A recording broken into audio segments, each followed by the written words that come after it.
Welcome back to another episode of Uncut and Unfiltered. Today, we are down here in England visiting the Cotswolds, and we are joined, well, as ever, by my good friend Posh. How are you, sir? I'm all right. I'm very excited. Same. I'm excited because today we have got the wonderful Alice with us. Alice, you are the distillery manager here at Cotswolds. I am. Fantastic. So the lady with all of the answers, probably.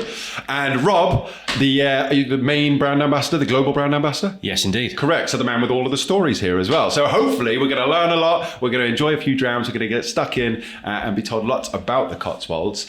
Where should we start? We've got a really wonderful little lineup. Is it in order? Have you ordered it? I've not ordered it for Normally once. he's on the job. Rob, is there a place that you'd like to start? Or Alice?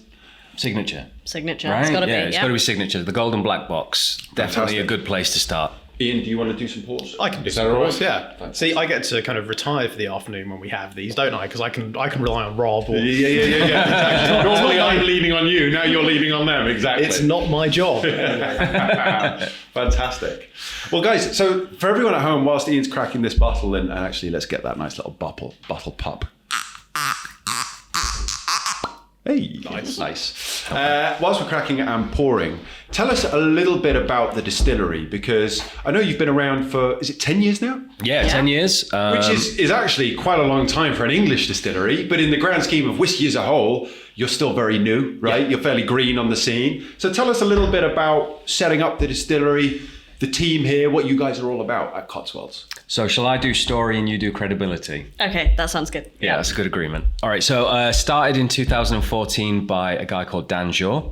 Yep. He is the founder of the distillery, but he is also still to this day as hands-on as you get with regards to making whiskey, creating a brand, and also just with regards to the execution of all of our whiskey. So I said this earlier, if you had the capability, the backing, the finance to start your own distillery, and you wanted to make all the decisions from a production and maturation and also an execution of a brand, and you didn't really have any drinks experience, so you did focus on all of the quality key points of making it, that's what the Cotswolds Distillery is. Okay. Because Dan, he drew influence from, he had a cask at Brookladdy, he loved Springbank, there's just so many distilleries that he's drawn inspiration from. So we make whiskey in the Cotswolds using only Cotswolds single farm barley.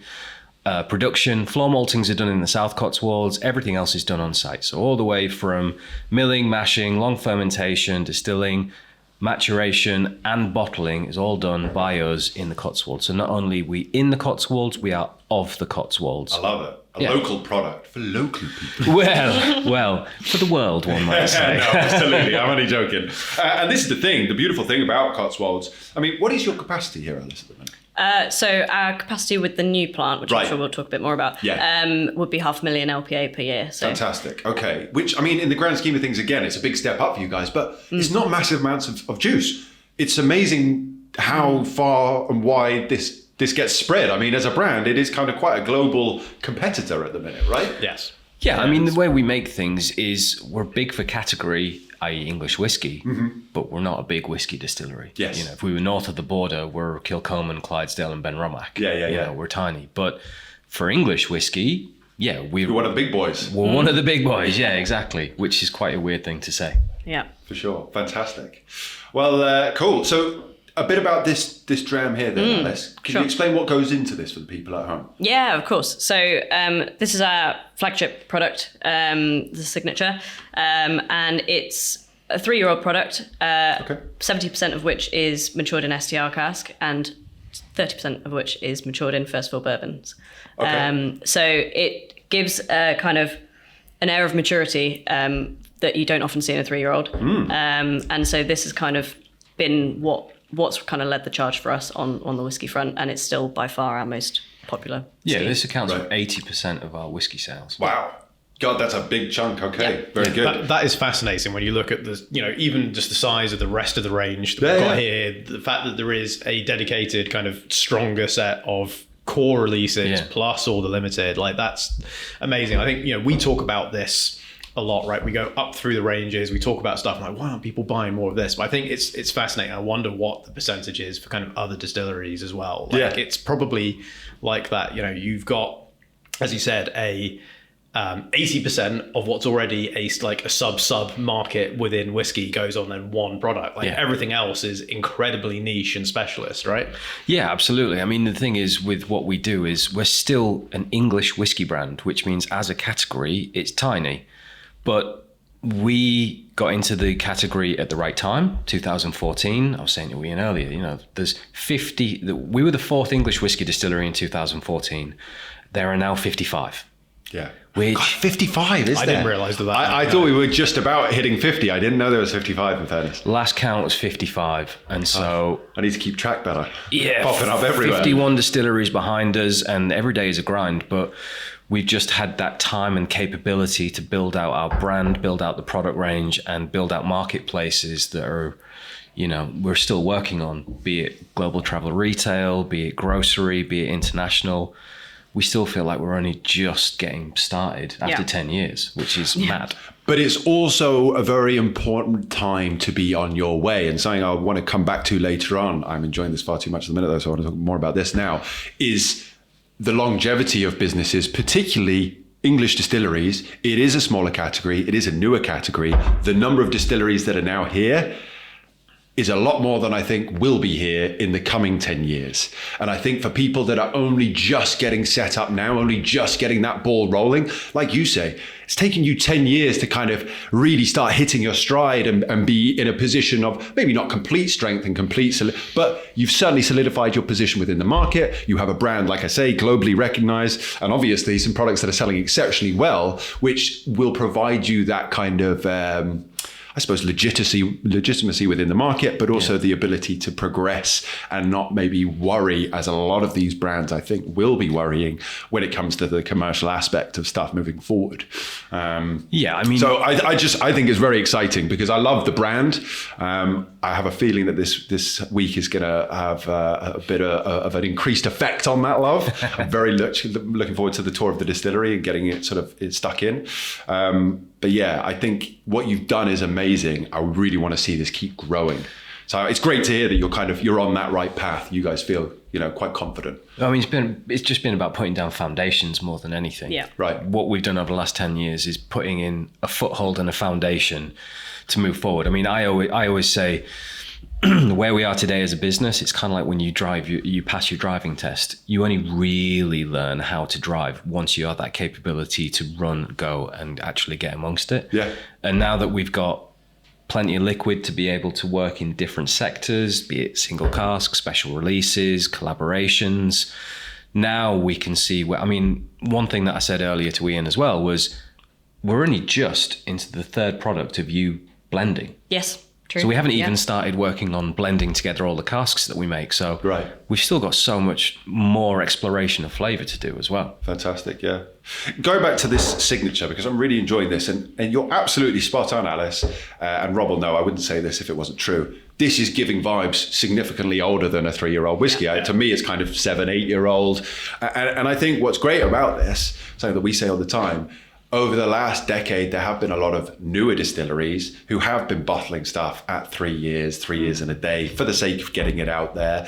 And I think for a lot of these businesses, they've actually shot themselves in the foot because their juice doesn't work at 3 years old. They needed to be a bit more patient and wait for the right moment. What I like about this is, it is, like you say, it's giving an older vibe. Yeah. And sorry, what's the makeup of casks? What was the 70% STR, right. 30% bourbon. Sorry, I wasn't sure if I got that the wrong way round. It's the STR that is giving it that life. Yeah. The color as well for a 3-year-old is quite a beautiful color, right? This is all natural color. Yeah. Cool. Always. Yes. Yeah. Always. I thought as much, but it's always worth asking. Get it straight from the source. I think this is beautiful. It's kind of got some multi-elements. It's got some really wonderful fruity notes. And there are still subtle, but good tannins giving structure on the back end, presumably again from those STR casks. Yeah. Predominantly, I mean, the other thing as well that we don't talk about enough, I would say, is actually once we disgorge. Because it's not just we disgorge say for instance, for example, if it's 70% and 30% and you do 10 casks per batch, we do a bit more, but for the sake of explaining, it's easier. We don't just crash together the 10 casks and then bottle it at 46. Right. We actually disgorge all of the casks together into a vatting tank and proof it down from, it's usually about 61, 62? Yeah, around about, yeah. proof it down to 50 in tank, and then we'll actually put all of that liquid back into the casks, plus a few extras. That's interesting. And we leave it for 12 weeks to marry together in cask. Cool. And then before bottling, we'll proof down to 46. And you add the water to the whiskey? Yeah, so we're proofing down so we disgorge, proof down, put it back into cask. So it's sitting there, water, STR and bourbon as a singular liquid. Cool. Proofing together in the cask, and then we only have to drop it by 4% when it comes to bottling instead of maths, 16% all at once. Yeah. So it's a slow proof down like they would do in cognac as well. Cool. Which lets it come together a little bit more softly for a 3-year-old. Well, I think marrying periods are really important for products like this as well. And I think, it speaks exactly to that. I definitely have a look at maybe playing around adding the whiskey to water, something that we talked about with Billy Walker, and creating kind of stable products. Apparently, when you're watering down whiskey, adding the whiskey to the water will make it a lot more shelf stable. So that's something interesting. But I think that the marrying period is what you struck on there that really hits me as why this is working. Yeah. Because again, like you say, you can get these kind of small batch blends, or this is probably quite a big batch. What sort of size are the batches of this, Alice? So we would do 30 something casks, which is 7,000 litres, 10,000 bottles. So fairly small batch still in the grand scheme of things. But still, you get some of these small batch products from other places, and they're a little bit spiky and out of, and that marrying period is all you need. And sorry, 8 weeks, did you say? 12. I mean, it's not long, is it? It doesn't take that much longer to really perfect a product and make it, this is exactly what we want, Yeah. I think it's so worthwhile. What do you think, Ian? You like it? I do, yeah. Rob and I were chatting about it earlier. It's soft, it's fruity, it's approachable. I think it's a fantastic gateway into English whiskey, regardless of the category you've come from, and even from potentially other spirits as well, not just whiskey. Mm-hmm. Yeah. Yeah, I can't imagine putting this in front of many people and them disliking it, Even if you're not a whiskey drinker, you can probably find a few notes in there that you quite like. Yeah. I mean, I've taken this all over the place, and people don't have to be nice to an English whiskey distiller. I mean, in the early days, I was taking just this. Yeah, I remember I went to Whiskey Shift in 2018, and I was stood with Kenny from Glengoyne, and he was like, and we were on our way back to the hotel, and he was like, I sold a 23, I sold a 21, I sold an 18, I sold a single can, blah, blah, blah. I was like, I sold a 3. I sold a 3, I sold a 3, and I sold a 3. Nice. But people didn't have to be nice to us about what we were, an unknown brand with a young product in a marketplace where the Cotswolds didn't really have a great deal of relevance.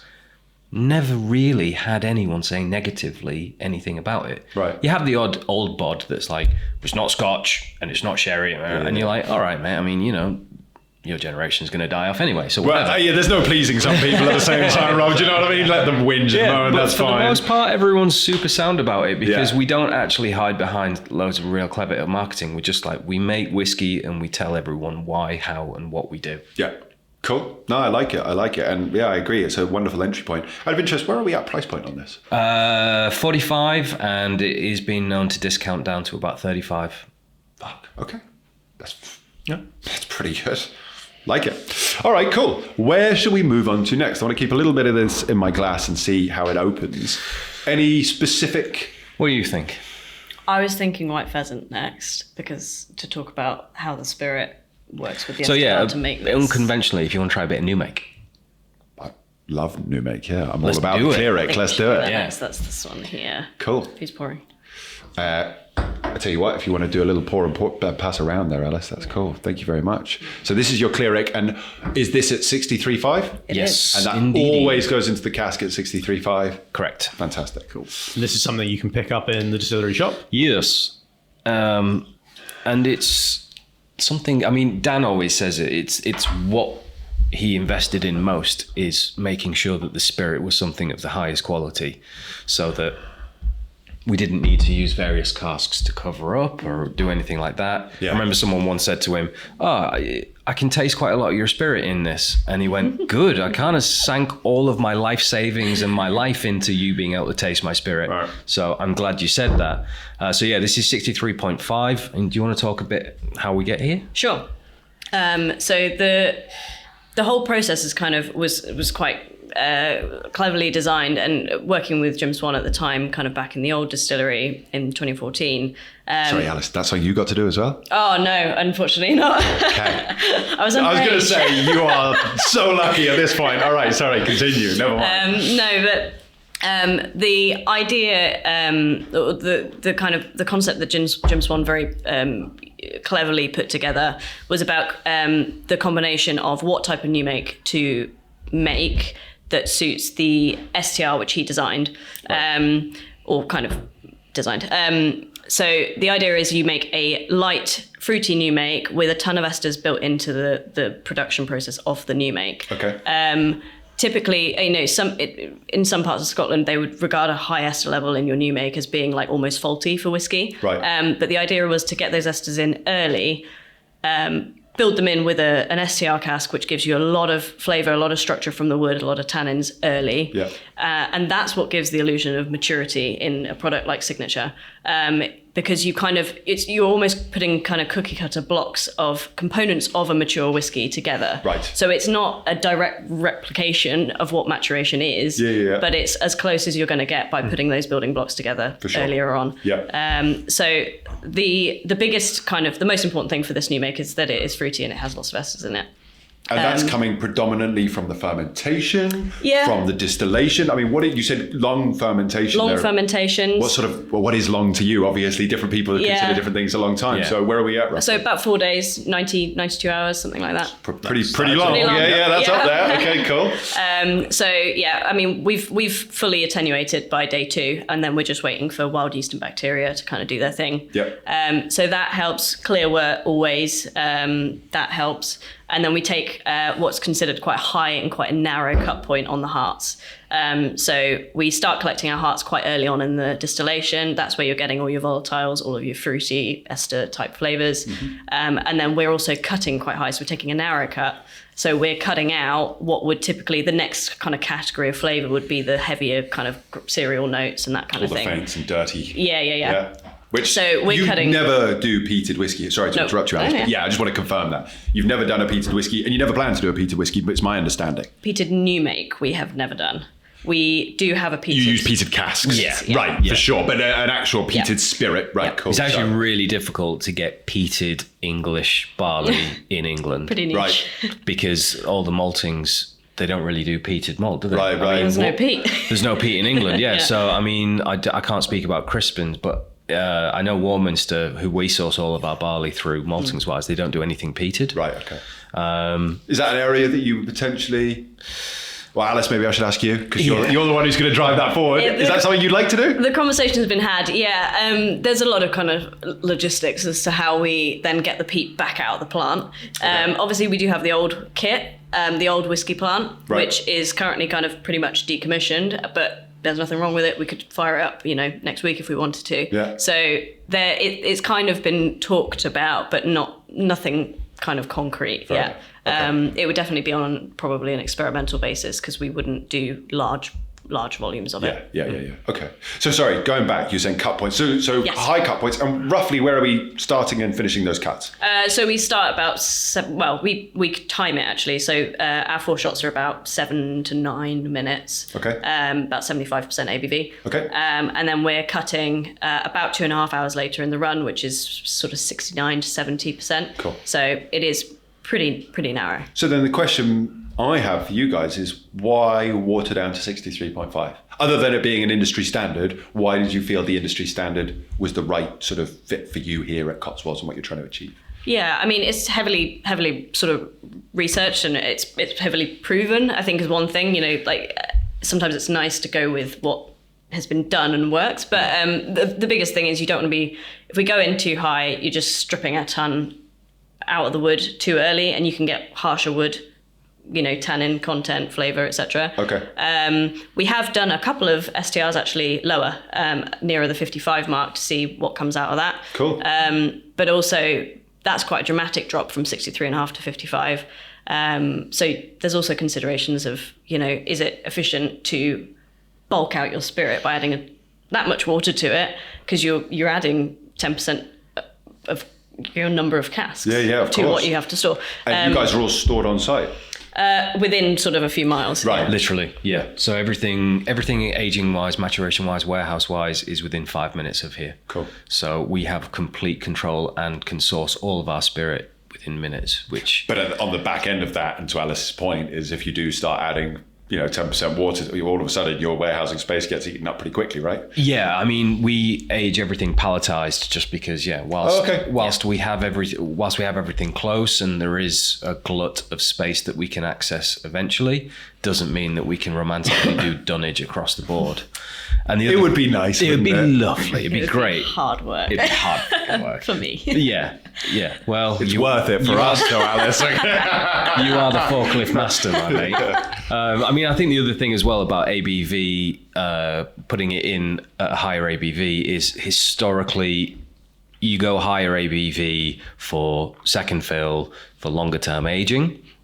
And I think we needed the flexibility of being able to look at things between a 3, a 5, a 7, and an 8. Mm-hmm. And if you're casking at, say, for instance, 67, 68, you're going to see a decline. And you're going to end up proofing down eventually, whether it's on the back end or the front end. You're still going to end up proofing down given the framework of what we've got maturation-wise and spirit-wise. Okay. So for us, 63.5 was also just a good medium to be able to have accessible liquid on the front end, be it 3-year-old signature, For sure. No, it makes sense. Cool. Ian, what are you thinking of the new make? I can't put my finger, I'm trying to figure out a tasting note that I'm getting here. The fruit is there, but it's kind of like a turned, almost like a, what is the word I'm trying to think of? I know what you mean. There's a little bit almost kind of like Rancio-ish kind of. That's not where I'm going, but along those lines. Yeah, what's the... it's going to really... I don't want to lead you. That's it. Whenever it's a wine that basically it goes... It's... Like Van Jun, oxidized wine? Botrytis. Botrytis. Yeah. Yes, it's down that... Botrytic noble rot. No, yeah. It's the noble rot side of things. Yeah. Sorry. Yeah. Right, we have this whole thing where, I mean, Alice is the master of what she does, but we have this banter outside of work where Alice actually drinks the worst wine in the world. Go on. What'd you enjoy? Like cheaper the better. Like cheap. Are you a fizzy. Lamborghini gal, are you? No, I drew the line there, but like just the cheapest, like whatever fizzy wine. She sends me pictures bread. of the most horrendous wine just to poke fun and aggravate. As somebody who trained as a sommelier as well, that must really piss you off. In a box. Occasionally. Yeah. No! Oh, yeah. Tell me that. Yeah, you can't be drinking out of a plastic counter. bladder, Alice. That's not okay. You're a professional woman. Jesus, get yourself together. I don't know whether you've ever seen it. There's a guy, I can't remember the exact name of the account, who's been like recommended me to a few times on Instagram, who you both might quite enjoy, and I think it's Chateau Garbage. I follow him, Chateau Garbage. He always has it from like plastic bottles and stuff like that. There you go. Yeah, that's right. What's this evening? Chateau Garbage. That's cask crack. Very good. Fair enough. Okay. So, out of interest then, Alice, you drink shoddy wines. Yeah. What about whiskies? Other than the Cotswolds, are you a whiskey drinker? I am. Yeah.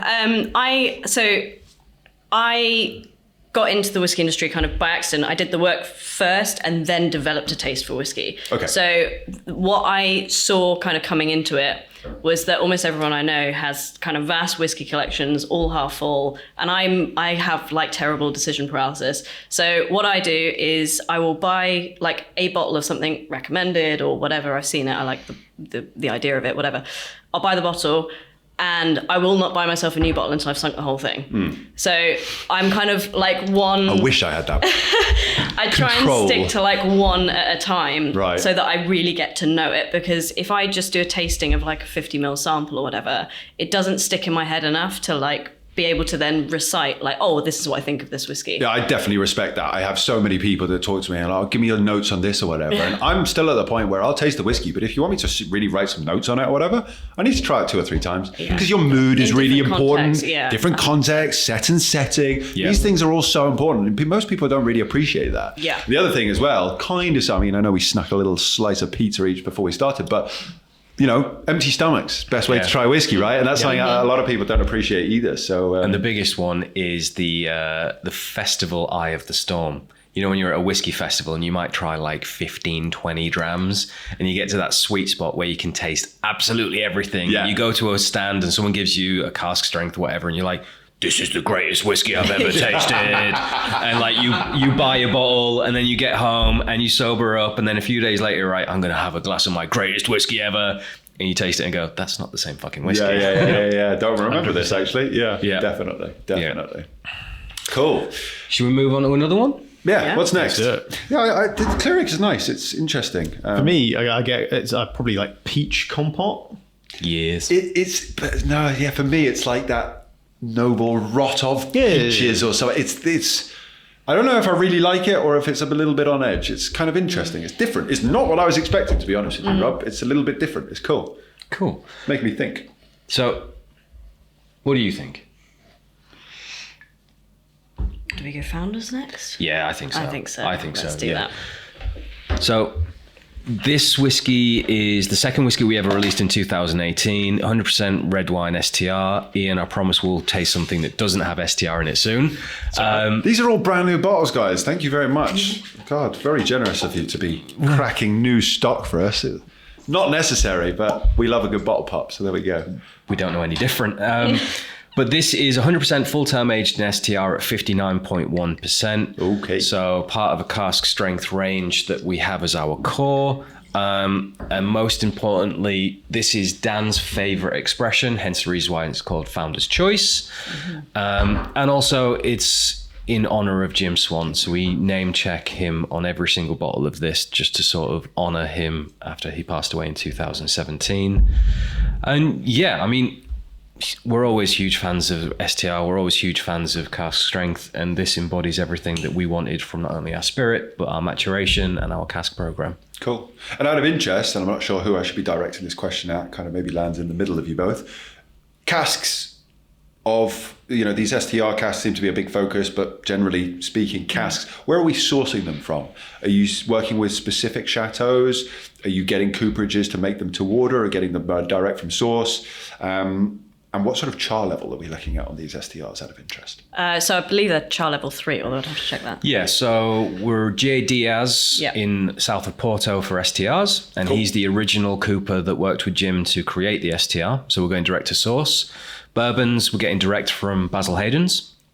So again, direct from source on that. Mm-hmm. And then sherries, we're going to Miguel Martin, direct to source in Jerez. And then exotics, we go through a company in Bordeaux called Alter Oak.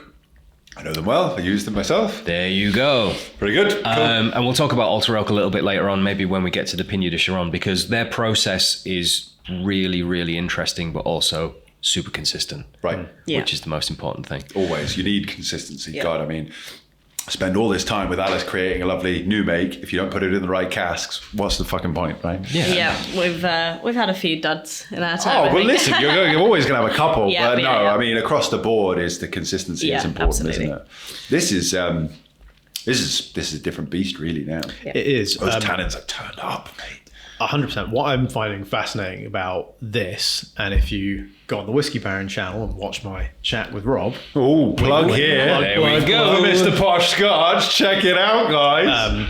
We tried the distillery handfill STR cask, 7 years old. And for me, the red kind of slight tartness of the red fruits, the red currants are really amped up there, along with some of the tannins and spice. This, for me, is very, very different, and there's much more of a kind of a burnt toffee note that comes through. I'm also getting quite a bit of licorice. Yours? Yeah, and the spice is very different as well. It's really fascinating to see the kind of directions that those casks could go in, and then the difference when they're vatted together in a small batch as well. Yeah, I mean, STR cask, love them or hate them, we love them. You can get a lot of variety in flavour, a single style of spirit, but you're still going to get a lot of variety. I mean, we've tried on every single ABV from 63 down to about, 46? 46. Yeah. And there are different whiskies every 2 degrees. And then obviously age gives a different element to it as well. So it's not a one-trick pony. You've actually got quite a variety of flavour profiles from a singular style of wood. Yeah. And cask strength, thought so.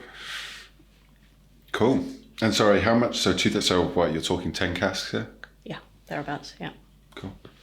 So that's part of the core range. But again, we don't move in huge quantities. So this is where I think if you're not a whiskey drinker, coming in here could scare you away a little bit. Well, this is something that I really enjoy, but I know that for some people that would be a bit too much. And whereas this is, like you say, it's like a whole different, like you just said here. I think that's really important for a young distillery to be able to kind of play in different areas. One thing I keep banging on about with these two at the minute, so sorry for repeating myself, gents, but there's too many distilleries that have like the 10, the 12, the 15, the 18, and it's just, they're all playing in the same park. What's the point? What are we doing here? Yeah. Right? You're just confusing your customers. Whereas what you've got here, from what we've tried thus far, obviously Cleric is Cleric, but you've got a really wonderful entry level point that is great as an enthusiast, but equally as a novice would be fantastic.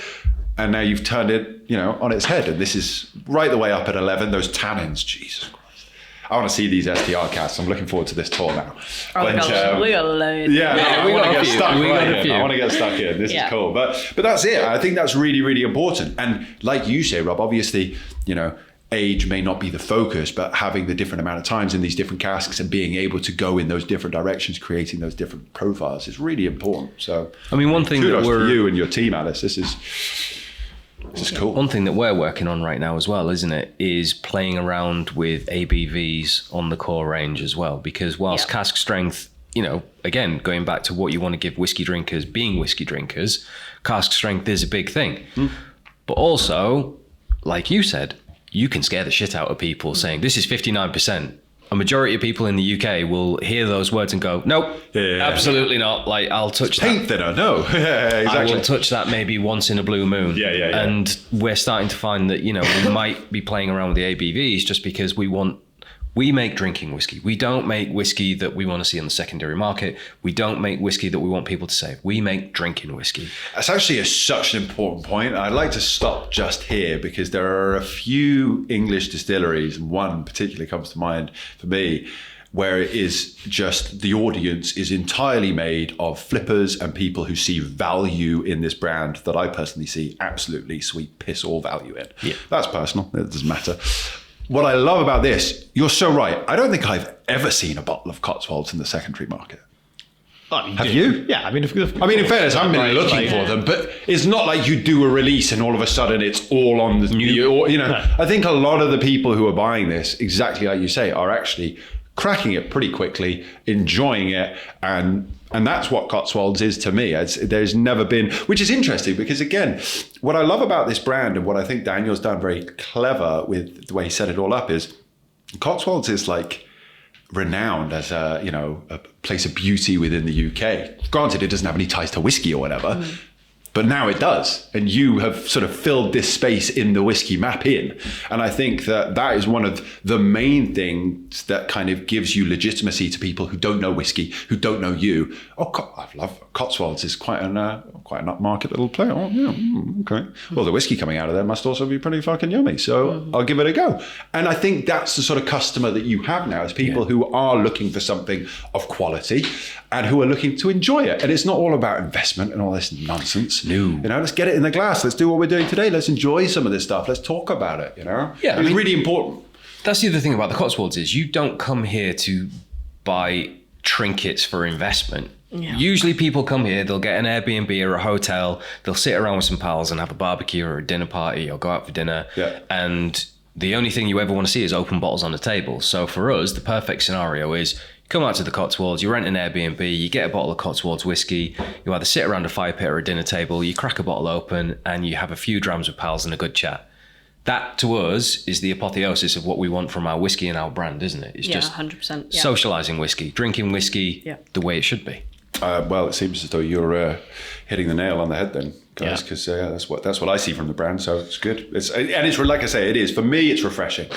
I've talked to you about this, Rob, before. I know the cask investment world is one thing that we'll talk about ad nauseum, but that's for another time. But the bottle investment world sometimes can be very frustrating as well. And you see these great bottles, these great brands, this great liquid, and when it's being flipped around and around it again and again, it's just like, come on, guys, let's appreciate it for what it is. And that's again why I think what you're doing here, like we said I was saying there a bit ago, you've hit your stride now. You're on the right path. You're cracking away. but your audience is made up of drinkers, not people who are waiting, and when this investment market completely falls on its face, which it is kind of slowly toppling down that way at the moment, but once it does hit rock bottom, you'll be unaffected, which is brilliant. That's not what whiskey is about, like we say. So it doesn't have to be a boom bust market. Correct. Exactly that. It's only that if that's what you're aiming for, right? If you're aiming for the big highs, you're going to meet those big lows just as quickly. Exactly that, Rob. Exactly. Yep. Thoughts on this, Ian? I like it quite a lot. It's like I said, it's very different to the other casks I tried this morning. And I think it's really interesting, and I think it absolutely deserves a place in the core range. And where are we at price point on a bottle of this? 75, but I've seen it online for maybe 65, 68. Cool, very reasonable again. The licorice is a little bit overwhelming for me in parts, but that's just a note that I struggle with sometimes. But there's some really wonderful. That's interesting. Fruity I'm notes. Very much not a licorice fan, but it's not too much for me. It's there. Yeah. For sure. It's just getting in the way a little bit of a couple of notes, but again, that's just personal preference. But there's some nice fruitiness. Again, what I really like about this, and it's, like we're saying, goes to the quality of casks, the tannins, the structure, the mouthfeel, the texture. That's great. Yeah. It's exactly what I want from a cask strength whiskey. Yeah. It's there, it's big, it's bolshy, but it's not overwhelming. I mean, from a nose, there's like really no nose prickle, which is really interesting, Yeah, we've seen this being shown in various tastings in which the assumption tasting blind is that it's around 50%. That's not to say that that's a consistent message, but we hear that on a semi-regular basis to the point where you're like, I'd take that. That's great. Yeah, definitely. Cool.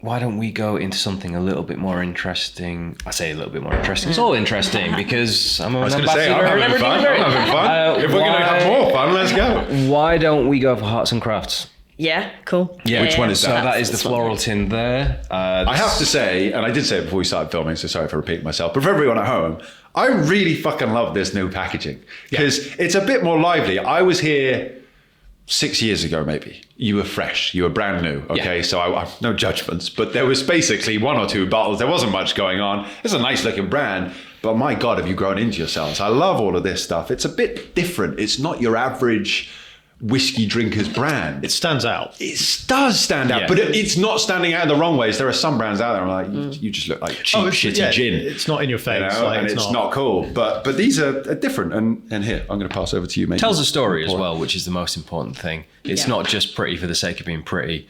There's a rationale behind it as well. Well, it'd be interesting to hear the rationales behind them all. But to me, it feels very Cotswolds again. It feels of the place. Yeah. And if I'm getting that, not knowing that's what it's all about, right? That's what everyone's trying to do with their packaging. At the end of the day, we buy with our eyes. The beautiful thing about all of these whiskeys is, all right, you've got your kind of standard whiskey drinkers. Don't worry about what it looks like too much, guys. But I'd imagine you get a lot of gin and non-whiskey drinkers coming in on these. Oh, that's pretty, isn't it?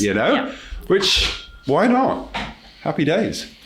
So talk to us about this one. What is this? So this is Hearts and Crafts, which is a range that we release every springtime. Yep. Okay. I like the name. Yeah, it's a play on the arts and crafts movement, which is a big part of the history of the Cotswolds as a region. Okay. And so the tube that you're referring to, the design of the tube is a William Morris design. And so Sorry, I don't William know William Morris Morris. is an artist Cool. with very kind of famous, typically floral designs. You see a lot of wallpapers, a lot of cushions, things like that. Yeah. Have you got a few cushions? Yeah, almost every Cotswolds talk home. about posh. There we Sorry, go. mate. Some things you should keep to yourself, honestly. Sorry, Alice, go on. No, that's okay. So yeah, every tube in the Hearts and Crafts series has a different William Morris wallpaper. And yeah, that's our kind of nod to like the whole being of place thing. Because he had his summer residence was just outside of Cheltenham near Winchcombe. So it's it derives from not only being in the Cotswolds, of the Cotswolds, but also a movement towards small crafting and small craft makers as well. Yep. Cool. And then obviously you choose the casks as well. Yes. Which is, what is So this? the liquid for this one is Pinot de Charente casks. Okay, no STR. No I STR. was going to say, it doesn't taste like there's much No. in here at all. So this release is so far is always it is a vatted release, but it's all one cask type, so all one seasoning. And for this year, it was Pinot de Charente. So Rob can talk to you more about what Pinot de Chiron is. Yeah. So I mean, that's these not are my One of specialty. Ian's favourite Christmas drams, isn't It it? is, yeah. My family and I could churn through a good couple of bottles of it over Christmas. Happy days. Yeah, it's basically grape juice and cognac aged in a cask. And this is 100% French oak. We go through Alter oak for it. So it is all seasoned correctly and also consistently. And the great thing about Pinot de Chiron Dan's a massive lover of Pinot de Chiron, most things French. He lived there for 15 years, spent a lot of time in the Pays d'Auge and being able to go around various houses. So Pinot de Chiron, Pommeau de Normandie, anything of that nature, be it apples or grapes or anything like that, he's into it. And so that's why we have various casks in that style. But this is just a nice way of showing what our spirit does with an alternative seasoning to bourbon and STR, what our spirit does with French oak as well, and just doing it in small batch releases so that we can test and learn about what works and what doesn't with our spirit and different casks as well. Cool. I always think of these releases as being slightly punchier on flavour. They're a bit more kind of caricature, which really appeals That's a to some really people. nice way of describing a whiskey. Slightly more caricature. That's cool. I've never heard anyone say it like that. That's It very can be spot kind on. of used in a positive or a negative Or a way. negative but way. actually, No. yeah, But I hear the way you've said it, and I'd agree. It is definitely. It's positive. It's Yeah. cool. It is amped up. Yeah. So we're coming in at 55%. And is Like I that said- natural cask strength? No. No. No, I was going to say there's definitely been a bit of water added, right? Yeah. Yeah, because we Which is usually... nice because I think that it's taken harsh edges off of this a little bit. It's mellowed it, right? Yeah, it just sort of skims it a little bit. Yeah, and that French oak can be a bit prickly. Yes. When it's at big proof as well. So Yeah. just taking the edge off it helps. Mm-hmm. And we always have a little bit of a running joke that cask strength is cask strength, mid-50s is distiller's strength, and then anything below is consumer strength. And so with these, they've usually danced around the 53 to 55 mark just because that's an ABV that the distilling and the production team sort of lean towards as well. Yeah. And again, I mean, texture is really big on this one as well. More oily on the forefront, but again, the tannins at the back end are just beautiful, really wonderful spice, slightly astringent, but not overly so. A really wonderful journey from kind of as mellow and gentle and soft and beautiful and easy going on the forefront to a little bit more. Yeah, it's interesting. Despite obviously being a lower ABV because you've got unfermented grape juice in it, I always find the texture of Pinot to be quite syrupy and often thicker than cognac, right? Yeah. Which is a higher strength. And, this has got kind of the nice syrupy vibe kind of going on with it. Yeah, definitely. And so this is the 5th in the Hearts and Crafts range. This is the second time we've done a Pinot de Chiron cask. So number 1 was Sauterne, then we did Pinot de Chiron, then we did rum, Jamaican rum cask, then we've done Banyuls. So that is a southern French sweet red dessert wine. Never even heard of it. Cool. All right, cool. And I think the other thing about this range is when you talk about it to certain consumers, if you say this is a sherry cask, it's like, I've had sherry, I've got an idea of what sherry tastes like. Oh, this is red wine cask. I've had red wine, I know what this will taste like. For sure. You say Banyuls and Pinot de Chiron, and it's like you just got to let the whiskey taste, like, speak for itself because there's no previous frame of reference. For sure. So it's really great to hear feedback from people that taste it because they're not all of a sudden dining out on a preconception of what the flavour is. It's all just a fresh perspective. That's really interesting. That's a good point. Yeah, definitely. Definitely. And yeah, every spring, different William Morris print, different style of cask. So what's the next style? Yeah, I want to know that too. Do you know, Alice? We are doing the first round of tasting in a couple of weeks. Is white port in the mix?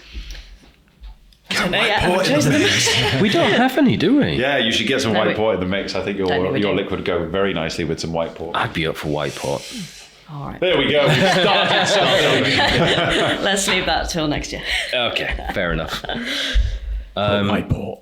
White port cask. Yeah, I'd be fascinated to hear that. Yeah. Yeah, we need to have a long word with Dan about that one. I can be there if you want somebody to really put the pressure on. I think the great thing as well is like all the casks that we actually buy in and all the flavor profiles that we build, it's all a product of Dan.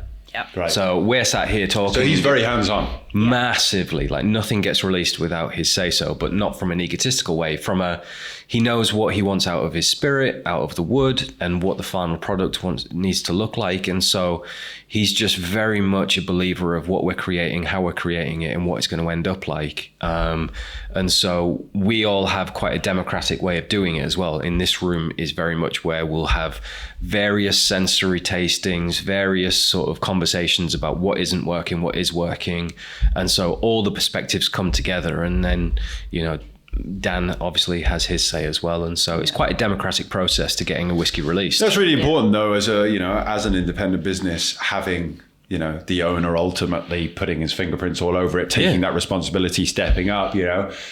Like you said at the beginning, it's kind of like, if you like it, good, because that's what I want. If you don't like it, it's my head on the chopping block sort of thing as well, which is, I think, you don't always see from owners. Sometimes they try and play it a bit safe. So it's cool. That's really, really cool. And out of interest, actually, on that note, something that I asked you beforehand, for some reason I had in my mind that you guys were 50% owned by berries, but you said, no, it's only 10%. Yeah, I don't know how stake. I've got those figures wrong. Berries, I mean, geez, it must be great for you guys to have the contacts and all the rest of it.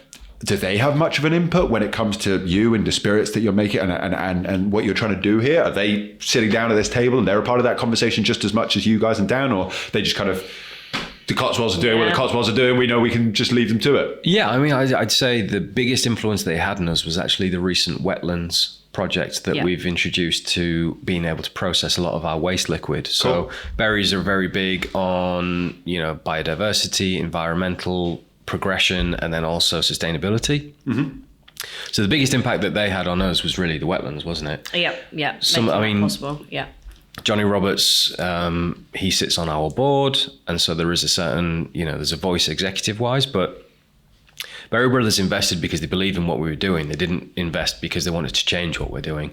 And so it really was just almost like a seal of approval from England's oldest wine merchants that we're heading in the right direction. Doesn't hurt, does it? And it doesn't hurt, and they want to be part of the journey with us. So yeah, they've got a minority stakeholder, and then we have investors, and then Dan is still the majority stakeholder, and he is still the owner, chairman, and founder of the business. So from a creative direction, everything is still always via Dan, and that's not a bad thing, because everything that we've released so far, it has your stamp on it as well. Yeah.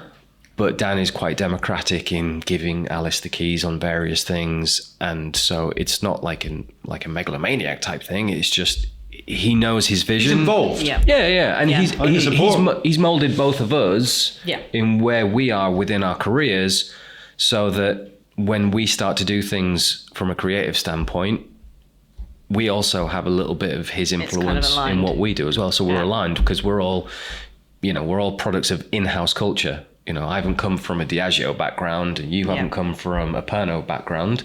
We're all part of our own little Cotswolds ecosystem here. Right. Yeah. That's nice. I like that. I think it's important for these small businesses, and it's nice to see that that's the way it's going. This is my favorite yet, I think. Really, really enjoying that. I think it's lovely. Yeah. And very different. Where are we at price point on this? It's about 90. Can I be honest? I was a little bit worried about price, and I don't know why, because everything thus far has been very fucking reasonable.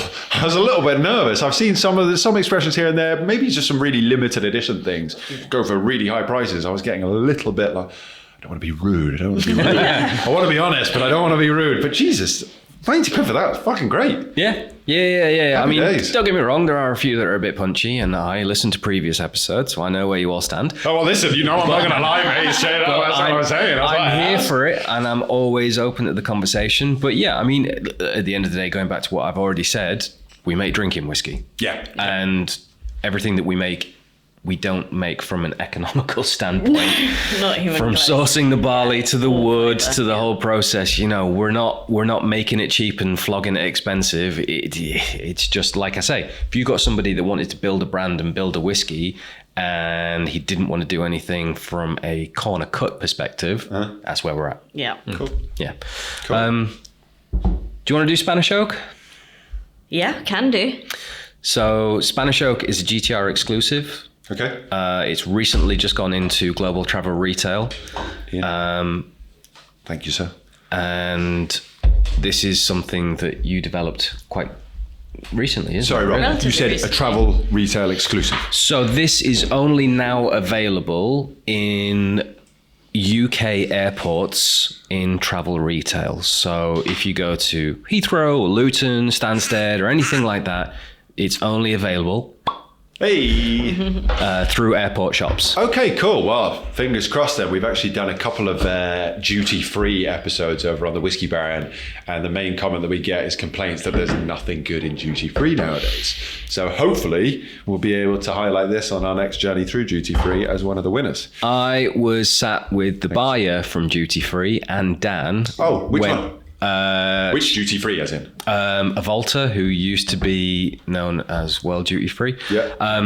And Dan, our founder, with no shame at all, said, I'm not going to lie, every time I walk through all of your shops and airports, I'm bored and I don't want to buy anything. And Yeah. I was like, is that your sales pitch? Oh my God. Yeah, that's the general Yeah, consensus. He's yeah. spot on. Like, didn't even flinch. He looked us straight in the eye and went, yeah, your range is completely boring. And I never have any inclination to buy anything. And I was like, this is going to go great. I would agree with that. And a lot of the comments we get on those episodes from people that have been, around for a little while is that the quality and consistency It's has going downhill. gone consistently down, whilst the prices have also gone consistently up. People don't want 1 litre of no age statement stuff from a distillery that is normally pushing out age stated releases for twice the price of whatever their standard age statement would be. Yeah. They don't believe it's going to be of good quality. And to be honest, most of the time they're probably right.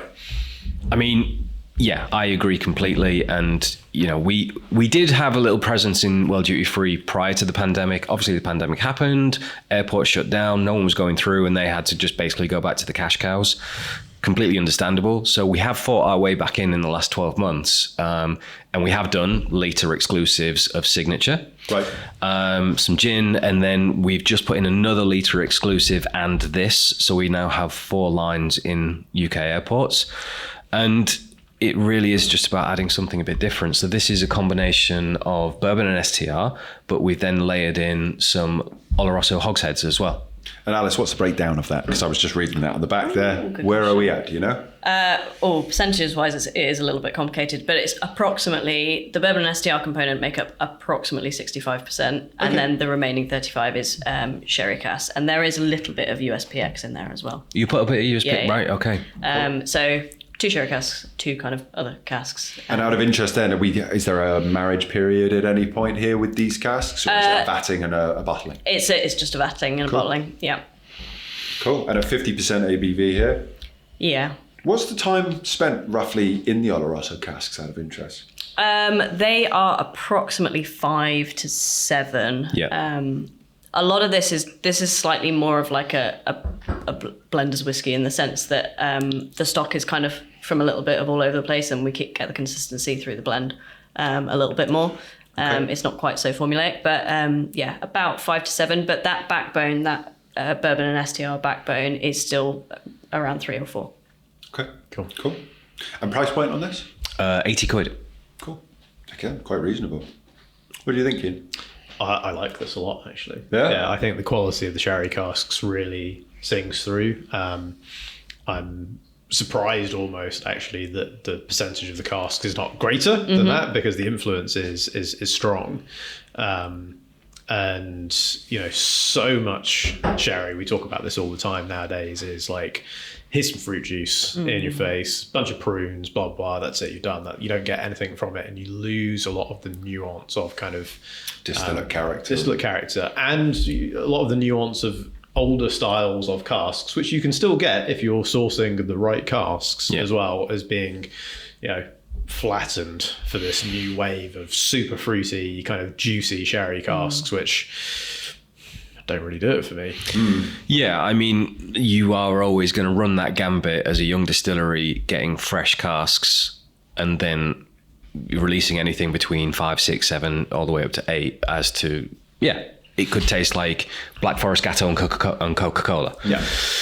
So, we're always our actual sherry release, it's not just singular Oloroso, singular PX. Yeah. I mean, when I describe it, Jesus, I watch people go cross-eyed because you didn't exactly make it from a description standpoint, because You use 2 different styles of seasoning, PX and Oloroso, 2 different oaks, Spanish and American, 2 size of cask, PX and butt, 15 cask parcel, and then bring it together to make a singular flavour at 57.4.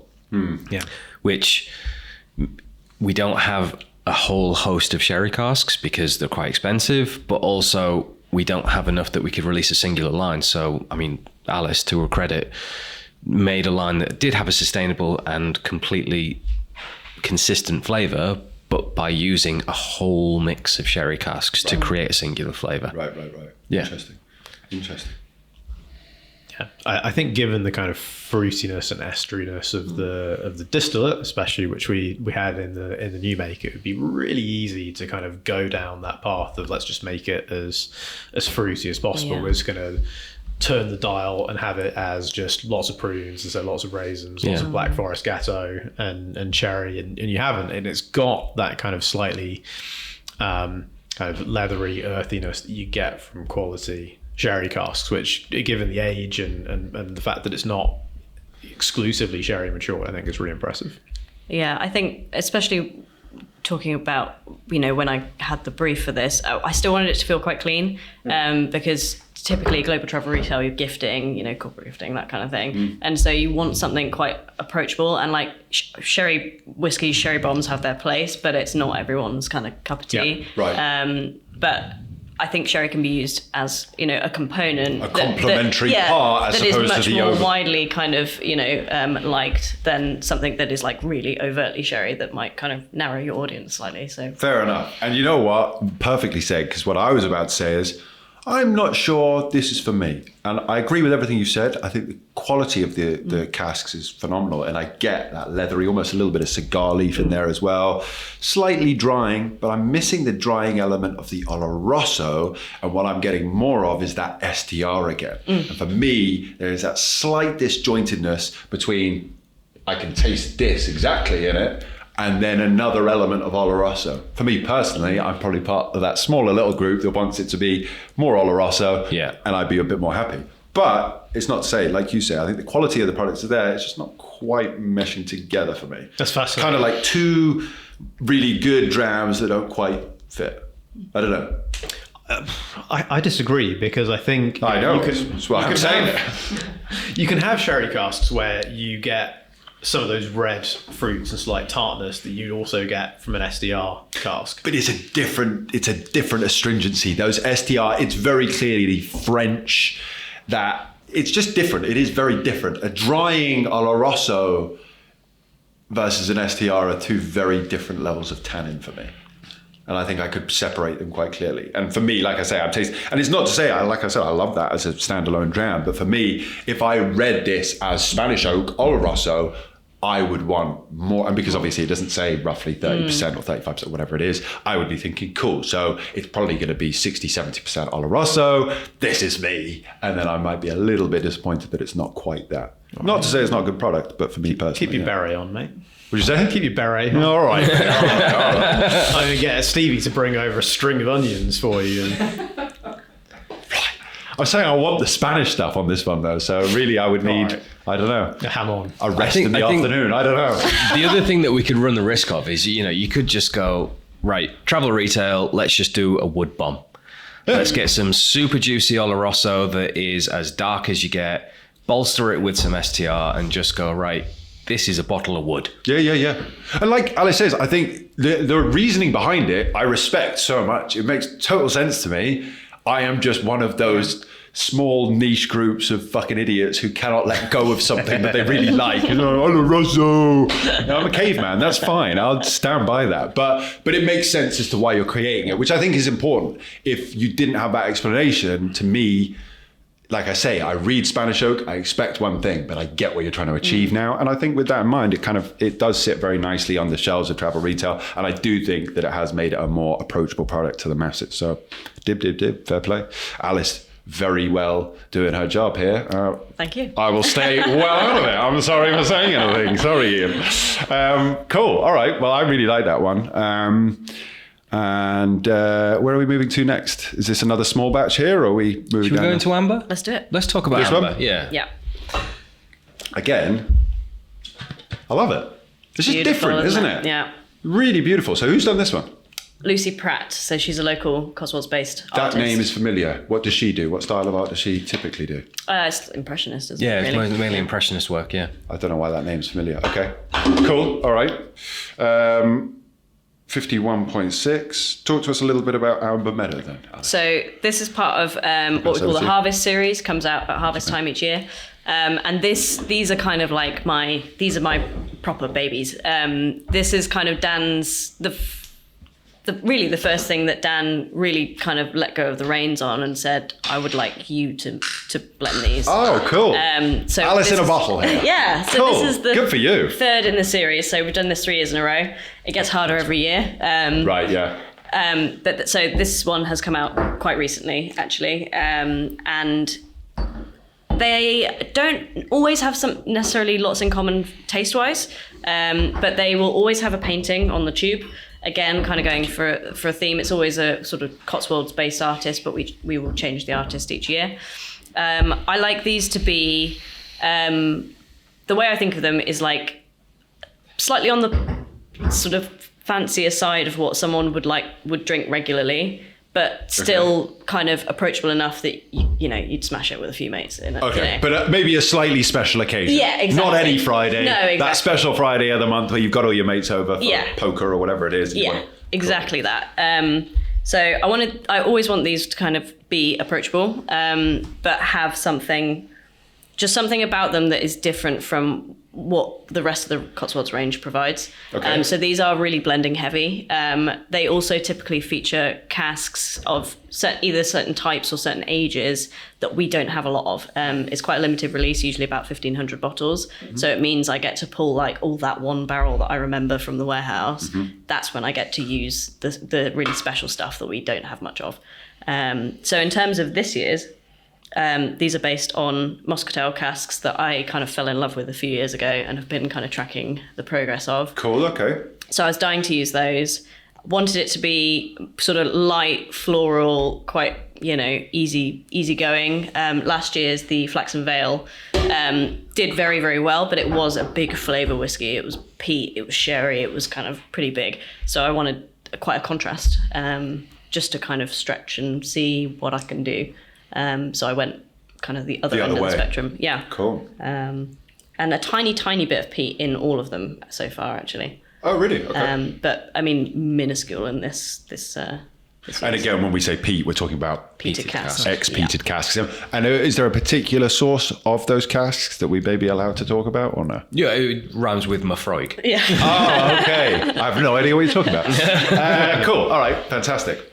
Which is interesting because there's no TCP present in anything that I've tried from you guys. No, I mean, the peated casks, we can taste it later on if you want, but they've got a really, really like salt and pepper style flavor with green peppers and rosemary. So it's almost like Isla whiskey and mezcal from a herbal but smoky and peaty and saline.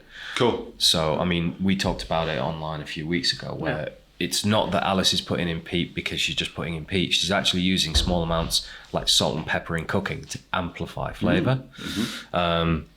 And that's why you're not going to get the TCP. You're not going to get the smoke. I wouldn't even pick it out as peat. No. The fact that you say there's peat in this, I would never have guessed it. And I think the way you've just described it there, Rob, exactly. You're a chef at work in your kitchen, little sprinkle. There we go. The magic happens. Happy days. Cool. This is really good. Yeah. I think it's between these two at the minute. I thought you were going to do your Salt Bay impression for a minute there. I was waiting for that, yeah. I'm not into social media. You're lucky I know who that is, to be quite frankly, honestly. I haven't even checked. How many bourbon casks did you use?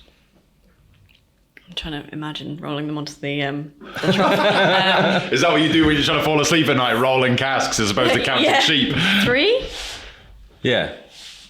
3. Because we had those 2 Muscatel casks, which were fun to disgorge. Oh, that was rough, yeah. They were tricky. And why is that, sorry? They had a little bit of haze in them, so I had to... What, like residue, sort of? Yeah, sometimes because those Muscatel casks, I actually have no idea where we sourced them because they were quite old. I think they were Alter Oak. When I spoke to Dan, they were Alter Oak. Were they? Yeah. Okay. So we find sometimes with especially like the dessert wines and stuff, it can haze the whiskey. But I say haze, it's more like flock. It drops to the bottom. So I then stood there with a hand siphon with a barrel up on a bunch of pallets, literally squeezing every 100 ml out of that barrel so that we didn't get anything cloudy in there. Bloody hell, I hope we got a raise for this release here, Alice. Jesus Christ. I tell you what, the work was well worth it, so fair play. I was determined to use them. So, 2 Muscatels, 2 second fill bourbons. Oh, you use second fills? I use some second fills. I love second fill Leave bourbons. some behind for me, will you? Jesus. We've only got 10. And then how much? I get asked this on a regular basis. I don't definitively know yet. How much of the peated cask do you use? In this particular one, it was less than 5%. It was 25 LPA. Right. So it was nothing. Yeah. Cool. I like that. Yeah. Just apricot crumble in a glass. Yeah, and this is what was really interesting about your cleric is I haven't got any of that noble rot anywhere else. I haven't got that kind of turning. But it's not like even necessarily a bad note. Like I said, I'm not even sure if I really like it or if it's just not quite for me. But it doesn't translate, which is kind of strange. I get the stone fruit very much in this one, though. Yeah. Sorry, the fruitiness translates, but it's not that over-ripened, turning, rot. It's none of that. It might be that's kind of like a functional compound that is then during maturation. Yeah. I just think it's so else, interesting, isn't it? It shows how little I know. But it's fascinating. It is really, really cool. But yes, I agree. Stone fruits, peach pits. That's what Dan wanted. He wanted a singular spirit that could show itself in different ways. So whilst we always use the same spirit, we're not a bourbon house, we're not a sherry house. We're not really, I mean, we do, it's quite a large percentage of what we fill, but we're not even an STR house. It is just a singular spirit being able to show itself in different guises. Yeah. I really, really like the art that accompanies this as well. I think, we've talked obviously about the sense of place. You see a bunch of Scotch distilleries when they start bringing artists in, often a lot of the time it's like, look how rugged we are, and this is like waves crashing against rocks and big storms, and you look at this, and obviously if it didn't have they just go down the thing of it being really drawn back and simplistic and just kind of this is it. Very abstract. This is beautiful. This is beautiful. Like if it didn't have Cotswolds slaps on the front, you could be like, well, this is like Tuscany or somewhere. Right. Yeah. I think the other thing with the tube and the whiskey is that they're designed to go together. So I'm given essentially the painting as a brief to then blend whiskey from the painting. Oh, that's cool. It's really cool. Alice, we need to do some content with you, mate. Really I want to see you start from the painting then and work through next year. White port, I'm holding you to it. Okay. I'll have to come up with a painting, obviously. Right. Okay. You can put some glasses on and deliver a painting subtly to distillery. Bonjour, Alice, I have your painting policy. I don't think it would sell much on the back that I would be doing the artwork. It would look horrible on the shelves, but I'm sure the whiskey would be good. Great content, though. Yeah, exactly. Rob knows it. Great content. Exactly that. That's really, really cool. This is cool. And exactly, I'm getting that. You're talking about peach compote at the beginning. I'm getting it here. And again, sorry, what's this called? Amber Meadow. Because it's got that meadow vibe. You're kind of, not quite summer, but you're there and it's getting a bit warmer and it's just, nice peaceful day at a big open meadow. Slight green notes coming out of it. It has that. It's that vibe. Again, set and setting, but it's transporting me. I don't need to manage the set and setting. It's doing all of that itself. It's cool. I like it. These are my two favorites so far. Not to spoil anything, stay tuned to the end because otherwise you won't find out what to buy and what not to buy. But really, really, really cool. Now we got 3 drams to finish with. Alice, I'm conscious of your time. Yes. You've got a job to do. None of the rest of us will. Rob does, but he's looking after us today. This is your job, you are my job. Yeah, exactly. Are you okay for time? I have no idea what time it is. We're at about 2:30. Yeah, I've just got to shoot bang on 3. So cool. All right. Well, you tell us where you'd like to go from here, and then if you do need to head off before we finish, that's fine. Francino.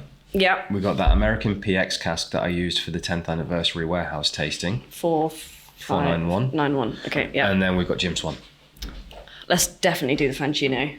Okay, cool. So the one, exactly that. This one? Yeah, well done. Fantastic. Alice, pass us your glass there, please. Oh, I don't know if I've got one left. No? Do we need to do one? I'll grab you one. Oh, thank you very much. Cheers, Stevie. Does anyone else need a glass? I'll just I'll just I was going to say, I use can pour one. them. reconcile my whiskies. Got it, that's right. Actually, I wouldn't mind. Yeah. Cheers, thank you. That's okay. Rob? Oh, thanks, mate. Whoop. There it is. Lucky I'm not spilling. That's all right, mate. So, Francino? Why, Yeah. Tell us the story behind the name. So at the beginning of the year, Dan sat down with Alice, myself, and Nick is our production director. So he oversees everything production-wise.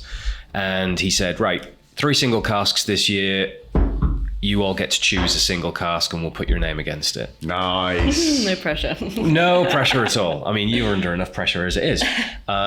You chose a Calvados cask. Yeah. Nice. I chose a Madeira cask. And Nick is quite the purist. Yeah. So he went for one of our oldest bourbon casks. Cool. And then proofed it down to 51 as well. Whereas I went cask strength. Did you? No, I went down. Did as you well. go down as well? I can't remember what to. But yeah, so Nick is very much a purist in every sense of the word. And so he was always just going to go for bourbon. So this is one of our older bourbon casks at 51%. Cask 452. 451. 451. Oh, damn it. Nearly. I've got the whole inventory. We'll give you a pass. Yeah. And really, I mean, for us, we talk a lot about STR. We talk a lot about these French oaks and the sherries and things like that. At the essence of what we make spirit-wise, bourbon, especially now that we're getting older, is starting to show itself in such a positive light, the second fills and the first fills, that we're very confident that 30% of our filling in bourbon is still long-term going to be something that we can lean into as a distillery. Oh, that's good. Yeah, That's exactly. It's not just about using extractive casks to cover up youth or anything like that. We're now starting to see that our spirit and the Basil Hayden casks that we use are showing in a really good light. Yeah. So, my only comment, and not even negative, just critical, thus far, is I just want more information on the bottles. Because sitting here with, I mean, I'm very lucky. We're very, very lucky to be here at the distillery with 2 incredible people that can give us all the facts and figures and tell us all the stories. It's great. As a consumer, I get the whole not wanting age to be a focus. Totally respect that. But for me as an enthusiast, it still gives me that piece of information. Yeah. Right? And so what I like about this is actually, it does give you, it doesn't say an age, but we can all do simple math. I fucking hope you can. If you're buying a bottle of whiskey, you should be able to. If you've dressed yourself, got out of bed and bought the bottle, you should hopefully be able to calculate that this is 9 years old. But this is it. It's like, I don't know. I want a little bit more information, even if it's on the back. Yeah. Just a small bit at the bottom where, because again, you said there was a bit of PX in here. Yeah. Maybe that was a last minute thing and you didn't tell the guys in advertising, it doesn't mention PX on here. And that's fine. Yeah. Not that these things matter. The quality is there, which is the most important thing. But as an enthusiast, if I'm getting into Cotswolds and I've tried this Pinot de Chiron, I've tried this cool thing that Alice has put together, and then next year comes around, I want to go, cool, so what's the difference here? What is the breakdown of everything? Because then I know, okay, well, this is 6 and it's got boom, these casks and la-di-da-di-da, and this is how we did it all. And put that. And then next year's, and then all of a sudden, I've got all of this information as a consumer that I can go off of. That's the one thing I'm not missing, but I'm in a very privileged position. That's the only thing I think is missing from your packaging. Beautiful as it is, we're always looking for more information. I don't know if that's fair to say for you. Is that something that you look for? Yeah, I think I think the more the better, really. And some new distilleries are pioneering it. Others are also as bad or worse than others at hiding it. So there's no consistency, right? And this is, especially when you look at the kind of the signature, I think there's more information than some people offer. Mm-hmm. But yeah, I think that there's obviously always a group of people who are looking for more. But yeah, when you said like the signature again, 80% of your sales, there's also, I imagine, probably 80% of the people buying it don't give a monkeys, right? Well, this is it. Yeah, I mean, we're always learning. So any feedback is always good feedback. We're thick-skinned and we're always happy to listen to you. Invited us, bad. mate. You must be thick-skinned. Hey, I mean, Jesus, we're here for a reason. Give us the good, the bad, and the ugly, because we'll never get better if everyone just sings our praises and doesn't tell us everything. We're a young brand. We're ever learning. We're small. We're versatile. And we're agile. Yeah. So it is about listening to people and then being able to tweak certain things so we can actually adjust and be more applicable to people. And I think when you're talking about speaking to a wide variety of consumers, all the way from the grocery whiskey buyer who just looks at a price point, all the way through to people like yourselves that want to know the intricate details, we have to be able to perform for both at a higher level. And this is why these conversations have to happen. For sure. We need to learn. And I think that's the thing. Sorry, go ahead. You first. I think that's where potentially technology can help, because you've got a nice, simple, clean bottle design. Yes. You know, potentially there's room for a bit more information on the box, but then also, you know, use of QR codes, apps, website, etc. There's the opportunity. You've stolen it from my mind. How does he do it? I don't know, people, but you've got it. Exactly. That's just what I was thinking. What I love about this, it feels like, and it is a young distillery, a young brand, but we're sat here with actually two young people. One of the few people in the industry who's younger than I always feel young. You make me feel old today, Alice. But I think that that's so key in converting, whether it's the whiskey drinker, like you say, Rob, who goes, all right, it's under 60 quid or whatever that budget is, I'll just buy it, to the super geeky enthusiast. And even before that, to the non-whiskey drinker. I think people like yourself, Alice, people like yourself, Rob, scan a QR code, and I've got Alice telling me, this is my whiskey, actually. I've been given the freedom, and this is what's gone into it. Bit of content like that, Jesus, I am in forever. Do you know what I mean? Because this is the beauty of it. Like I say, came down 6 or so years ago, wasn't blown away, you were still very new, bump into you all the time since, Rob, getting a little bit more excited. We've been very excited about this trip pretty much all of this year. But now I'm sat down with you, it's like, there's so much to appreciate, actually, and it's getting that to the every person. And I think that the people behind the brands, particularly when you're talking about a small independent like this, like you say, you're not a Pernod, you're not a Diageo, you know, it's the people that make this. And sitting here with you today, I mean, Alice, you really, your fingerprints are all over this. I want to hear from you, you know? I want to hear from you, Rob, as the ambassador with the stories, with the cool stuff. I want to hear from Daniel as well. He's got his fingerprints all over it. Let's hear from him. Do you know what I mean? That would be the thing I think could really level up the whole experience here. I think the other thing to bear in mind when you're creating a whiskey and a whiskey brand is if you get the liquid down, great. But part of building a brand is you've got to be just as good at storytelling. And if you can get your storytelling to the point where you make amazing liquid and you tell amazing stories, and however that is made, be it through QR codes to video. Stevie and I had a long conversation about, you know, the utilization of YouTube and things like that. Yeah, the more people that you can give information and tell the story, there is an audience for it, because we make gin. Gin drinkers and whiskey drinkers are not the same. Right. Gin drinkers, they just want a G&T, and they say that they make the world's best gin because they make a slow gin once a year. Right. Whiskey drinkers, totally different animal. People want to know everything. Yeah. And we're in a very, very... We're a troublesome bunch, we are. But we love it because we are happy to tell everyone everything, because we don't hide behind this wall of like very polished marketing. Yeah.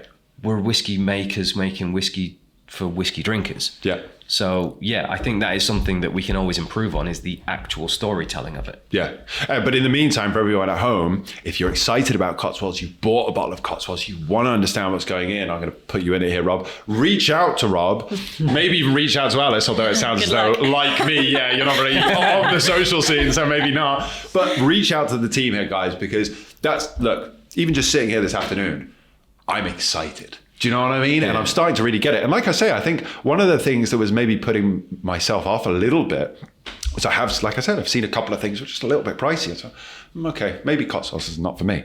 Wrong. Completely wrong. Stupid assumption to make. Actually, there's a lot of very accessible stuff here from a flavor point of view, from a price point of view. But I think that's what's next for you guys. Yeah. And the beauty of it, like you say, Rob, there's so many old Scotch distilleries out there that are telling stories of illicit distilling going back hundreds of years. And you don't have that. But you can look at it as a loss, or you can look at it as actually what we do have is being young, being independent. And now more than ever, people want to hear from brand owners, from people who are working with brands, from the, like I say, the people behind the product. Yeah. That's what's more exciting, I think, than some of the, because you get brands, even like Highland Park has been talked about recently a lot because of the rebrand, right? And whether people like it or not, and will they be drawing as much on the Viking heritage? Some people love it. Some people think it's the biggest load of shite ever, So it'll be interesting to see where they decide to go. It's kind of great that you guys don't have to think about that. I think it should be focused on the people because the product is sorted, right? So I think what you guys need to become a bigger part of the story now, all of you, because like I say, I'm excited. Sorry, rant over. Told you should be. Rant over. There you go.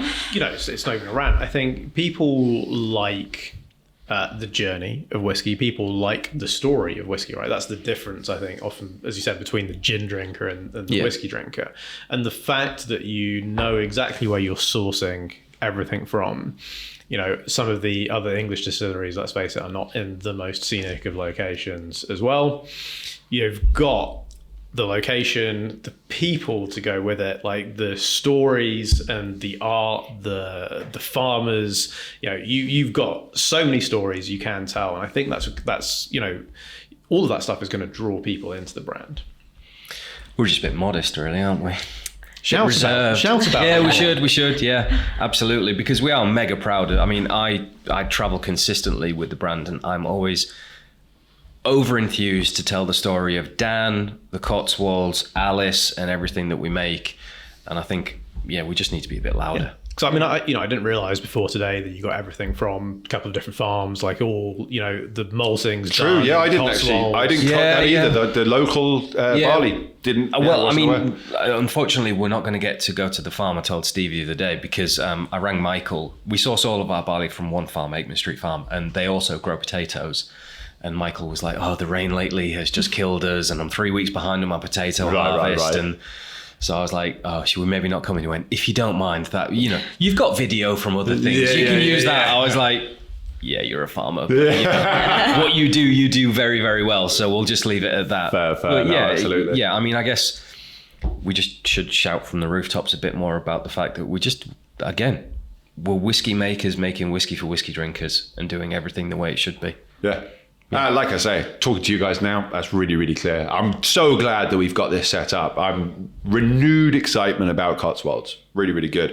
Amazing. With that in mind, though, Alice, very conscious you have a job to do. If you don't get back to those stills, we're not going to have more juice in these bottles, so I don't want to overrun here. We've got about 10 minutes. I think we can wrap up with one more, and then we'll do a little roundup as we go through that whiskey, have a little chat about it, give what we always like to do. I know you've seen.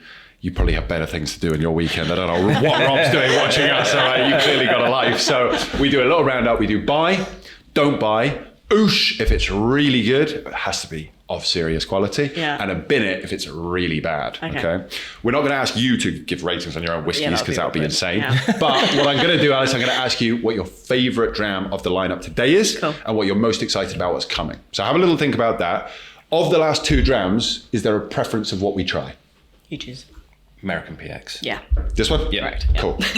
Ian, if you want to crack away and pour, let's start at the very beginning with the signature and give it a little bit of a roundup. And when we get to this whiskey, we can discuss it and then give the rating. So the signature, you said, sorry, price-wise on this? About 45, but you can find it for 35, 40.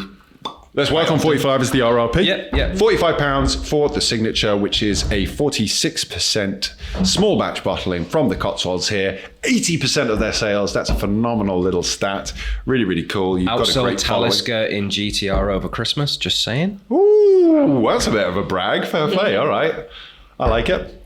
Ian, £45, sir. Buy? Don't buy? I've tried it twice today now. I really like it. That's a buy. I think it's it's a no-brainer, right? 45 quid, very reasonable. Absolutely. Buy.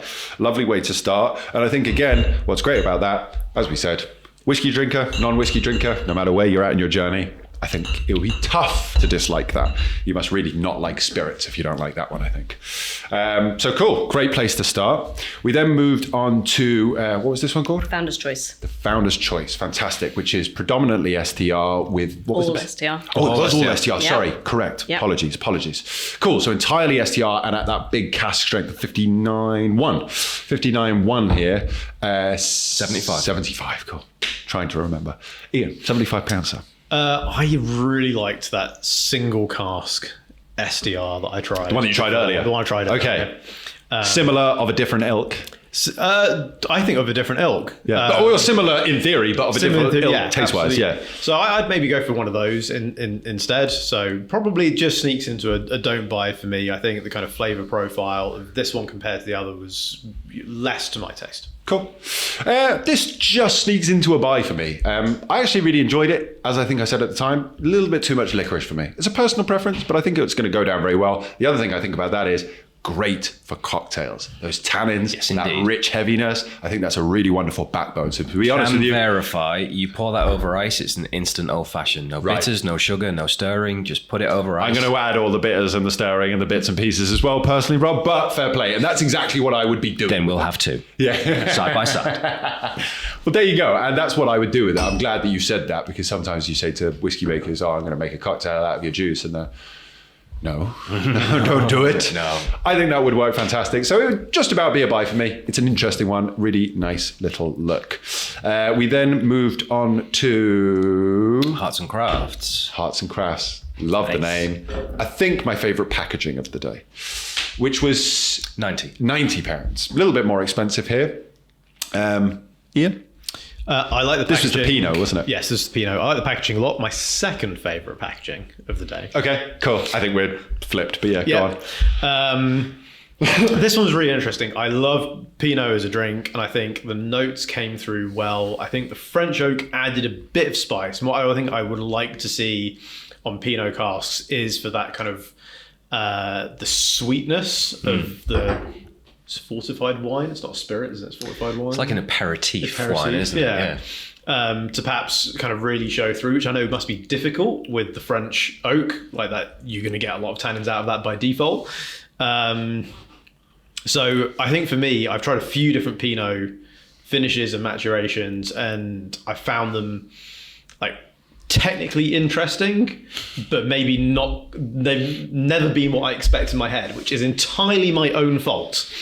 And I should realise by now... Because you're a cultured swine and you drink Pina de Chiron all the time. I should probably realise that the way that whiskey matures and is going to take out the flavour from the cask is not going to quite equate to... Yeah, that's absolutely correct. Is sometimes the seasoning just doesn't translate through actual extraction in whiskey maturation. Yeah.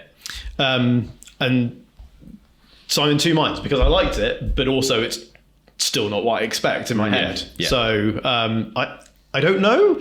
No, none of that bullshit, mate. Buy or don't buy. You can't. It's clearly not the dramatic ends of the spectrum, but you've got to decide. It's probably just sneaks just into a don't buy, because there's quite a lot that I'm going to be buying later. Fair enough. I really liked this one, and I thought it was cool. I know what you mean. I want that Pinot turned up a little bit. I'm not quite as cultured as Ian, so I'm not, hit nail on the head there, by the way. But yeah, I'd buy it. I'd buy it. I think it's nice. I think it's cool. Yeah, I like it. There we go. Moving on to the Spanish Oak, the new UK duty-free exclusive. Yes. And this is out now. Yes. Travelling through duty-free. Finally something that might be for you. Cotswolds, the Spanish Oak. Price-wise here? £80. £80. Thank you so much. Yeah. It's right up your alley. 80, that's the RRP, right? So if you have the various Club, a Volta and other things, there's some pennies and stuff you can get off of that. Yeah, okay. I think that's... I really liked the way this tasted. Yeah. I know you were sitting there with your beret or sombrero or whatever, getting upset about the clash of cultures. That's a strong buy for me. I really like it. I think, especially when you look at the prices in duty free and the quality of what's on offer, I think that's a really strong travel offering. Fair. In honesty, I probably would have bought it had I not have tried it today. And I probably would have been a little bit disappointed, but that's my own fault. I totally respect what you're doing here. Personally, it's not for me. I'm going to give it a pass, but I'm really delighted that I have tried it. And guys, what I would say to you is, if you're looking at this one, don't expect a smack in the face with that Spanish Oloroso. Expect it to be balanced. Expect it to be a very sensible dram, I think. Yes. A very approachable, very sensible, it's a little bit something for everyone out there, unless you're a miserable fuck like me. So not quite for me, but I think it's the only one that's a don't buy. We'll find out what the price of this one is in a minute. Moving on to the what meadow? Amber. The Amber Meadows. I think... Sorry, actually, price point. A ton. 100. It's 100. 100 even. I think the way the art is and the way the whiskey is reflective of the art, and you've completely nailed the brief. And knowing that, and again, I don't know whether that's on the bottle that you get the art and then you blend the whiskey. Yeah, I mean that to me, I think, you know, the story behind this is really impressive. I really like the art, and I think it's so expressive of the place, and it shows you out as how you differentiate yourself from Scotch or other world whiskies. And I think this is a really impressive collaboration. I think some people will inevitably look at it and go, 100, it's a bit toppy. And I can see where they're coming from. And if you don't see and get and understand the story, I think I would have probably maybe been there myself. But it's super tasty. And as I said, everything blends together so beautifully. Nice. So it's a definite buy for me. I don't know what else to say, mate. You've summarized it perfectly. Yeah, exactly everything that you've just said. It's spectacular. The only thing that would make me oosh this, as opposed to giving it the super strong buy, is if you not came with the bottle, but like I scanned a code on the bottle and you were there. Do you know what I mean? You were there with the bottle kind of going, this is my whiskey. The story about you trying to get stuff out of muscatel casks. Yeah.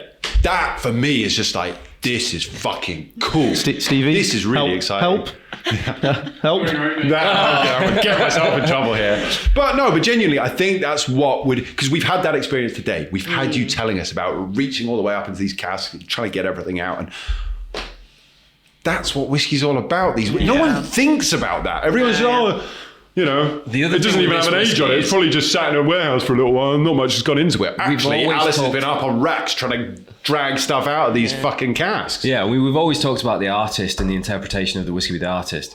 But the reality is, this tells more of a story about you than it does about the artist. Yeah. And as much as you hate that... You shouldn't hate that. You shouldn't. Honestly, Alice, we've got to stand on a pedestal. I am beyond impressed with this. Thank you. It like you said, the fact that you were kind of given a brief of this picture, create a taste of this picture.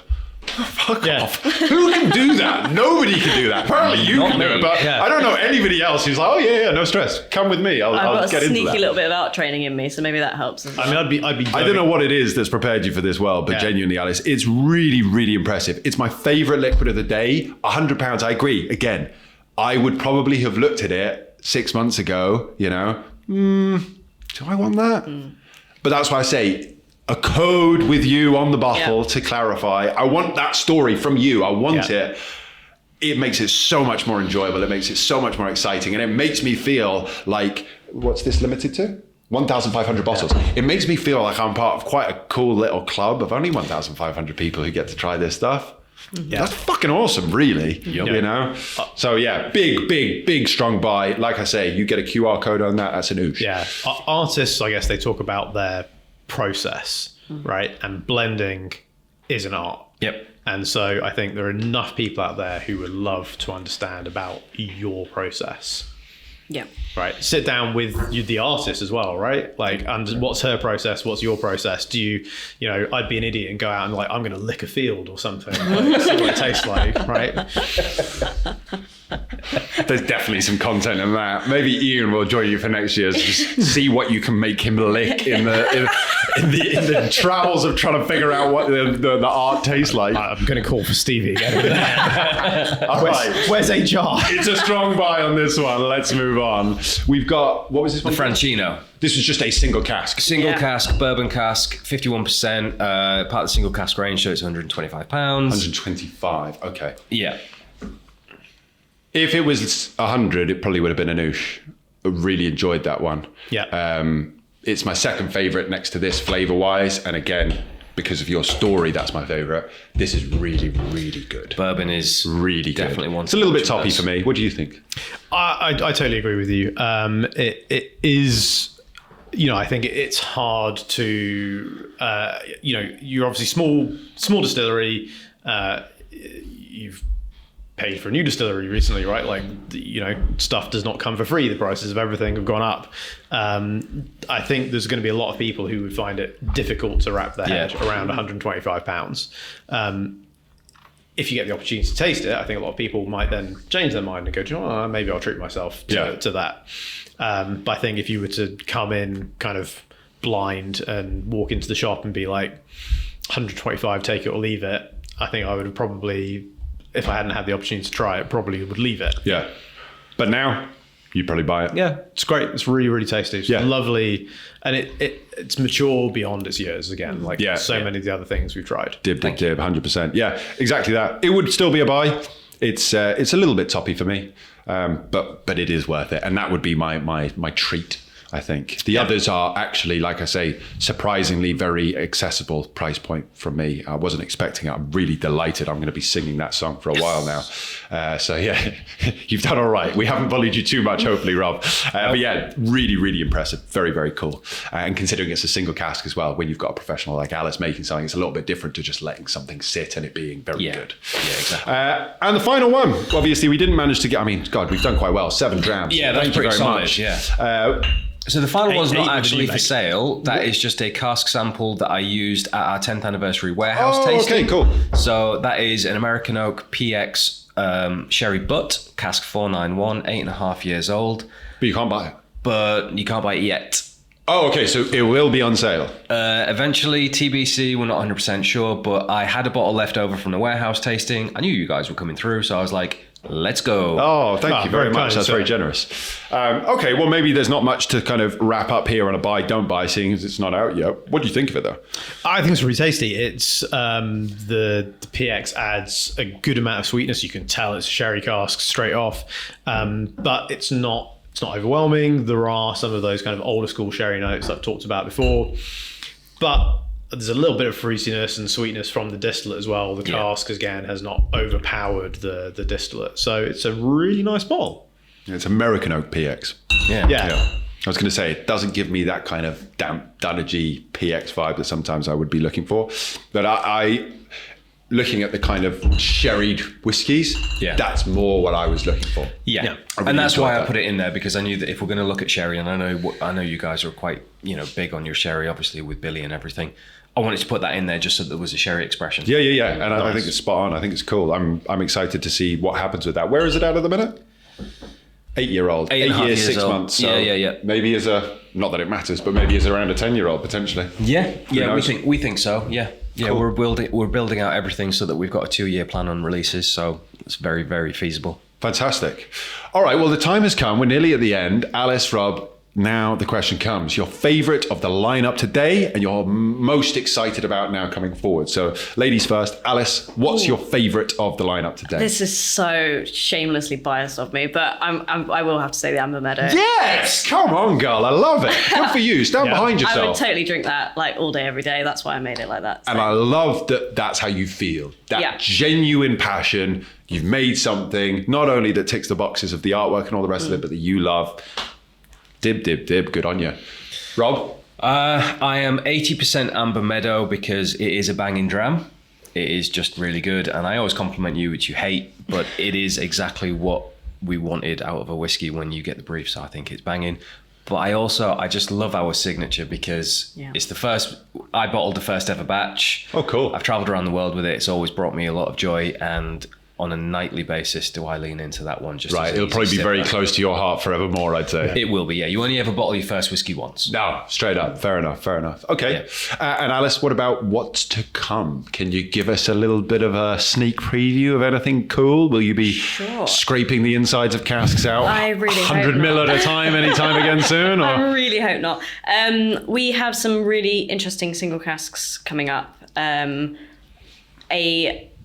Something that will show people a bit more about what the STR can do, but in single cask form. So okay, STR single casks on the horizon, but not just an STR single cask. Okay, just something a little bit special. Okay, a bit of a tease there, but I'll take it. All right, stuff to look out for here from Alice. And Rob, we've got a collaboration that we haven't signed on the dotted line with yet next year. That is, if it comes off, it's going to be one of the coolest things we've ever done. A collaborative release on the horizon, potentially. Yes, okay. Indeed. You can't say anything more. I won't pry. Not on camera. No. All right. Well, I'll ask you in a minute. All right. That's it here from Uncut and Unfiltered. Goodbye. No, listen. Fantastic, guys. Like I say, I'm really impressed.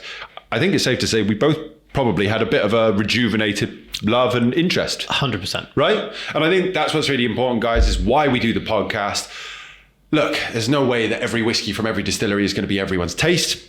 We want to get stuck in. We want to bring you new and interesting bits and pieces. Cotswolds have been here for 10 years now. They've got a phenomenal team. They're doing some really interesting bits and pieces. And I can only encourage you to do exactly what we've done today. Get stuck into the range. If you can, please come and visit, because speaking directly with Rob, with Alice, with the team here is going to just amplify your whole experience.